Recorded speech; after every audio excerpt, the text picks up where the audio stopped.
धन का खेल केवल पैसे का खेल नहीं है, ये इंसानी मन का खेल है।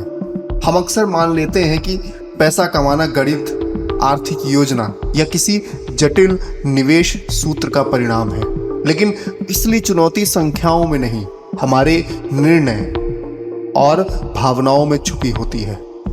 कोई भी वित्तीय योजना तब तक अधूरी है जब तक वो इंसानी मन की बदलती स्थितियों को नहीं समझती। डर, लालच, उम्मीद, धैर्य, उत्सुकता और संयोग, ये सभी ऐसे छुपे हुए कारक हैं जो तय करते हैं कि हम अपने धन के साथ कैसा व्यवहार करेंगे। इसी कारण से पैसे के मनोविज्ञान को समझना आर्थिक ज्ञान से कई गुना अधिक महत्वपूर्ण हो जाता है। धन के मनोविज्ञान को समझने के लिए ये सबसे पहले जानना जरूरी है कि सफलता में किस्मत और जोखिम कितनी गहरी भूमिका निभाते हैं। हम अक्सर मान लेते हैं कि जो लोग असाधारण रूप से सफल हैं, उन्होंने बस अपनी मेहनत और प्रतिभा के दम पर यह सब कुछ हासिल किया है। पर सच्चाई ये है कि हर बड़ी सफलता के पीछे संयोग और सही समय का अद्भुत मेल भी होता है। बिल गेट्स का उदाहरण लें, उनकी प्रतिभा असंदिग्ध थी, लेकिन अगर उन्हें स्कूल के दिनों में दुर्लभ कंप्यूटर की सुविधा नहीं मिली होती तो क्या वो आज बिल गेट्स बन पाते? शायद नहीं। उसी तरह से कई लोग बिल गेट्स की तरह मेहनत करने के बावजूद उस मुकाम तक नहीं पहुंच सके क्योंकि समय और परिस्थितियां उनके अनुकूल नहीं थी। तो इसका मतलब ये नहीं है कि मेहनत का कोई मूल्य नहीं है, बल्कि ये समझना जरूरी है कि हमारी उपलब्धियों में कुछ हिस्सा किस्मत का भी है और नाकामियों में जोखिम का भी है। यही कारण है कि किसी की पूरी कहानी जाने बिना उसकी अंधी नकल करना खतरनाक है। निवेश में भी ये उतना ही सच है। बाजार का उतार चढ़ाव अनिश्चित है और हमेशा रहेगा। इसीलिए सबसे समझदार वही है जो इन अनदेखी चीजों को स्वीकार करके अपनी योजना में सुरक्षा का प्रावधान रखे। पैसे के खेल की अगली गहराई ये पहचानना है कि आपके लिए कितना पर्याप्त है। आमतौर पर हम अपने करियर और जीवन में निरंतर अधिक कमाने, बड़ा घर खरीदने, महंगी कार रखने और ऊंचा पद पाने की होड़ में लगे रहते हैं और ये दौड़ कभी खत्म ही नहीं होती, क्योंकि हर नए मुकाम पर हमें कोई और दिखाई देता है जो हमसे आगे है। इस दौड़ से निकलने का एकमात्र तरीका है अपने लिए पर्याप्त की स्पष्ट परिभाषा तय करना। जब आप कह पाते हैं कि मेरे लिए इतना काफी है, तभी सच्चे अर्थ में आप आर्थिक रूप से स्वतंत्र हैं। ये सोच आपको अनावश्यक जोखिम से बचाती है और जीवन में संतुलन देती है। दूसरों से तुलना की आदत छोड़ना इस यात्रा का पहला कदम है, क्योंकि तुलना का खेल ऐसा है कि जिसमें कोई भी स्थायी विजेता नहीं होता है। धन को बढ़ाने का सबसे बड़ा रहस्य है कंपाउंडिंग। ये अद्भुत प्रक्रिया है जिसमें समय खुद आपका साथी बन जाता है। कंपाउंडिंग का असर इतना शक्तिशाली है कि छोटी से छोटी रकम को लंबे समय में असाधारण संपत्ति में बदला जा सकता है। वॉरेन बफेट का उदाहरण सबसे अच्छा प्रमाण है। लोग अक्सर उनकी बुद्धिमत्ता की चर्चा करते हैं, लेकिन उनकी असली ताकत ये थी कि उन्होंने निवेश की शुरुआत किशोरावस्था में की और फिर लगभग 80 वर्ष तक उसे बढ़ने दिया। उनकी कुल संपत्ति का अधिकांश हिस्सा उनकी 60वीं सालगिरह के बाद बना, जब उनके पैसों पर वर्षों से जमा हो रही कमाई पर कमाई करना शुरू कर दिया। कंपाउंडिंग की यही खासियत है कि ये तेजी से अमीर बनने वालों की तुलना में धैर्य रखने वालों को कहीं अधिक पुरस्कृत करती है। जो लोग जल्दी लाभ पाने की चाह में बार बार निवेश तोड़ते हैं, वे इस अद्भुत शक्ति से वंचित रह जाते हैं। लेकिन निवेश का यह जादू तभी काम करता है जब आपके पास बचत करने की आदत हो। बड़ी आय होना जरूरी नहीं है, महत्वपूर्ण यह है कि आप अपने खर्चों पर नियंत्रण रख सकें। इस किताब के लेखक बार बार ये कहते हैं कि बचत ही असली स्वतंत्रता का पासपोर्ट है। यह आपको वो ताकत देती है कि आप मनचाहे फैसले ले सकें, चाहे वो नौकरी बदलने की हो, नया व्यवसाय शुरू करने का हो, परिवार के साथ लंबा समय बिताने का हो। बचत का असली मूल्य केवल आपातकालिक सुरक्षा तक सीमित नहीं है, बल्कि ये आपको समय और विकल्पों का स्वामित्व देता है। इस आजादी की तुलना किसी ऊंची तनख्वाह से नहीं की जा सकती है। धन का मनोविज्ञान हमें यही सिखाता है कि हमें अपने भीतर दो शक्तिशाली भावनाओं, लालच और भय, को संतुलित रखना है। लालच हमें ऐसे जोखिम लेने पर मजबूर करता है जो हमारी वित्तीय सेहत को खतरे में डाल सकते हैं। जब बाजार में तेजी होती है तो यही लालच हमें अधिक निवेश करने या जरूरत से अधिक उधार लेकर के दांव पर लगाने के लिए उकसाता है। दूसरी ओर भय हमें अच्छे अवसरों से वंचित कर देता है, जबकि जैसे ही बाजार गिरने लगता है डर हमें अपने निवेश बेचने पर मजबूर करता है, जिससे हम लंबे समय तक होने वाले लाभ से चूक जाते हैं। स्थायी आर्थिक सफलता के लिए जरूरी यह है कि हम न तो लालच के बहाव में बहें और न ही डर के दबाव में घबराएं। सही रणनीति यह है कि हम धैर्यपूर्वक लॉन्ग टर्म गोल पर टिके रहें। एक और गहरी समस्या है सामाजिक तुलना का जाल।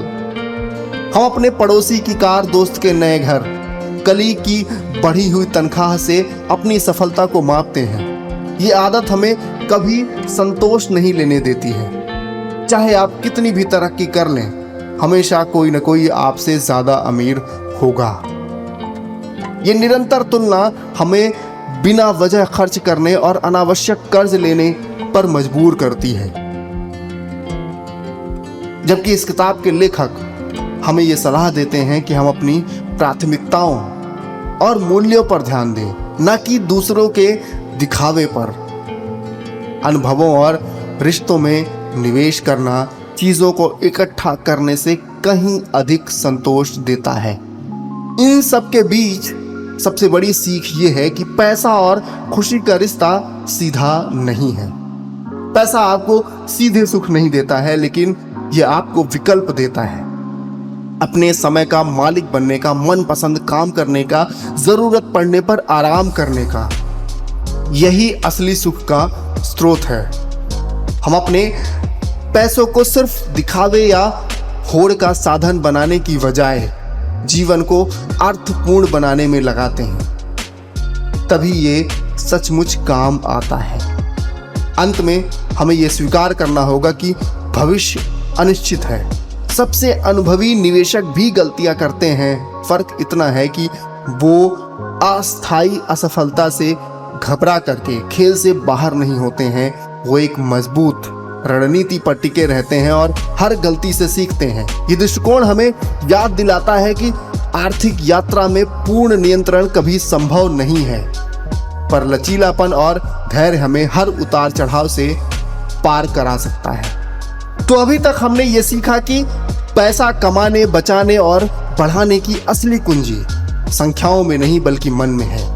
किस्मत और जोखिम को समझना, अपनी पर्याप्त सीमा तय करना, कंपाउंडिंग के लिए धैर्य रखना, खर्च पर नियंत्रण कर बचत बढ़ाना, लालच और भय के बीच संतुलन बनाए रखना, दूसरों से तुलना न करना और अनिश्चितता को जीवन का हिस्सा मानना। ये सब ऐसे मानसिक सिद्धांत हैं जो न केवल आर्थिक रूप से आपको सुरक्षित करेंगे बल्कि भीतर से मुक्त भी बनाएंगे। अब आते हैं हम दूसरे भाग की तरफ, जिसमें मैं आपको निवेश निर्णय और मानवीय व्यवहारों के बारे में बताऊंगा। धन कमाने और बचाने की मूलभूत सिद्धांतों को समझने के बाद अगला महत्वपूर्ण पहलू है निवेश करना और वित्तीय निर्णय लेना। यही वो क्षेत्र है जहां इंसानी मन की भूमिका सबसे गहरी और सबसे पेचीदा हो जाती है। हम सोचते हैं कि निवेश तर्क, गणित और चार्ट पर आधारित होता है, लेकिन हकीकत यह है कि बाजार से जुड़े ज्यादातर फैसले भावनाओं, उम्मीदों और डर से बनते बिगड़ते हैं। निवेश का असली खेल संख्याओं से कम और मनोविज्ञान से ज्यादा जुड़ा होता है। निवेश की दुनिया का पहला और शायद सबसे कठिन सबक है बाजार की अनिश्चितता को स्वीकार करना। शेयर बाजार हो, रियल एस्टेट हो या कोई नया स्टार्टअप, कोई भी निवेश निश्चित नहीं है। कीमतें कभी बढ़ती हैं तो कभी अचानक गिर जाती हैं और उन उतार चढ़ाव के पीछे अक्सर तर्क और मानवीय भावनाएं ज्यादा काम करती हैं। लोग जब देखते हैं कि किसी स्टॉक की कीमत लगातार बढ़ रही है तो उनमें जल्दी लाभ उठाने की लालसा जगती है। ये लालच उन्हें बिना सोचे समझे खरीदने पर मजबूर करता है, भले ही मूल्य का आधार कमजोर हो। दूसरी ओर जब बाजार गिरता है तो वो लोग डर कर निवेश बेच देते हैं और लंबी अवधि के बड़े लाभ से वंचित हो जाते हैं। ये पैटर्न बताता है कि सफल निवेशक वही है जो अपनी भावनाओं को नियंत्रण कर सके और भीड़ से विपरीत धैर्यपूर्वक अपनी रणनीति पर टिका रहे। मार्जिन ऑफ सेफ्टी निवेश का एक और अहम सिद्धांत है। इसे निवेश की नींव भी कहा जाता है। इसका मतलब यह है कि आपको अपनी वित्तीय योजना इस तरह बनानी चाहिए कि अनएक्सपेक्टेड परिस्थितियां जैसे आर्थिक मंदी, अचानक बीमारी, नौकरी छूटना या किसी आपदा के बावजूद आपका जीवन पटरी से ना उतरे। ये मार्जिन ऑफ सेफ्टी एक आपातकालीन फंड, पर्याप्त बीमा और संतुलित पोर्टफोलियो के रूप में हो सकता है। कई लोग अधिक लाभ की चाह में सारी पूंजी ऊंचे जोखिम वाले निवेशों में लगा देते हैं, लेकिन यह रणनीति लंबे समय में बेहद खतरनाक साबित होती है। असली समझदारी ये है कि आप संभावित घाटे को पहले से ही ध्यान रखें और फिर अपनी योजना में उसके लिए जगह छोड़ें। निवेश में एक और बड़ा सबक है व्यक्तिगत वित्त वास्तव में व्यक्तिगत होता है। हर व्यक्ति की आय, जरूरतें, जिम्मेदारियां और सपने अलग अलग होते हैं। इसीलिए जो निवेश रणनीति आपके दोस्त या किसी सफल निवेशक के लिए काम कर रही है वही आपके लिए सही हो ये जरूरी नहीं है। उदाहरण के लिए कोई युवा अविवाहित व्यक्ति शेयर बाजार में ज्यादा जोखिम ले सकता है, जबकि परिवार वाले मध्यम आयु के व्यक्ति स्थिर आय और पूंजी की सुरक्षा पर ध्यान देना चाहिए। दूसरों की रणनीति को बिना अपनी परिस्थितियों के हिसाब से ढाले अपनाना बड़ी गलती है। असली बुद्धिमानी यह है कि आप अपने लक्ष्यों और जोखिम सहन शक्ति को गहराई से समझें और उसी के आधार पर निवेश करें। निवेश की यात्रा में गलतियां होना स्वाभाविक है। सबसे अनुभवी और बड़े निवेशक भी कई बार गलत फैसले लेते हैं। फर्क इतना है कि उन गलतियों को स्वीकार करते हैं और उनसे सीखते हैं। वो जानते हैं कि एक दो असफल सौदों से उनकी पूरी वित्तीय योजना नष्ट नहीं हो जाएगी, बशर्ते उनका कुल ढांचा मजबूत हो। इसलिए वो हर असफलता को अनुभव और शिक्षा के रूप में अवसर मानते हैं। मॉर्गन का ये संदेश स्पष्ट है कि सफलता इस बात पर निर्भर नहीं करती कि आप हर बार सही निवेश करें, बल्कि इस बात पर निर्भर करती है कि आप गलत निवेशों के बावजूद खेल में टिके रह सकें। एक और अहम पहलू है समय की शक्ति को पहचानना।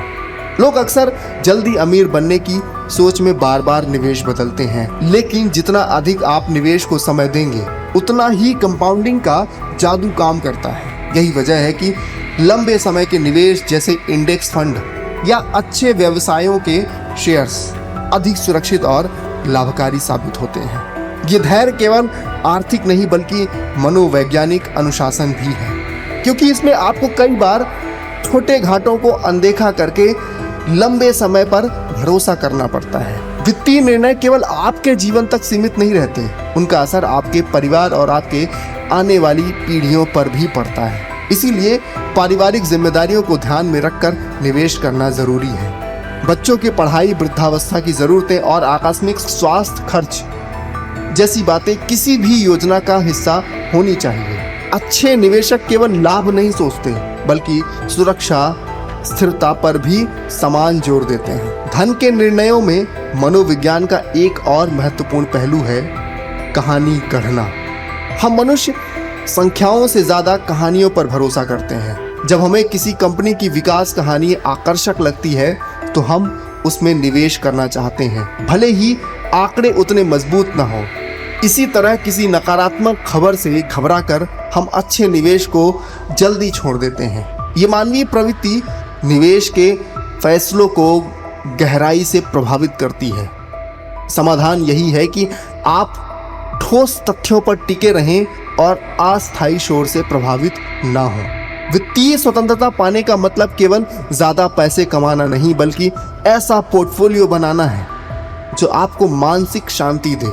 जब आपका निवेश इस तरह से तैयार होगा कि बाजार किसी भी दिशा में हो, आपको घबराहट ना हो, तभी आप सच में स्वतंत्र हैं। और यह स्थिति तभी संभव है जब आप अपनी जरूरतों और जीवन शैली को सही से अपनाते हैं और उसी के अनुसार निवेश पर संतुलन बनाते हैं। तो अब इन सारी बातों का निचोड़ ये है कि निवेश में सबसे बड़ा दुश्मन हमारा अधीर मन है।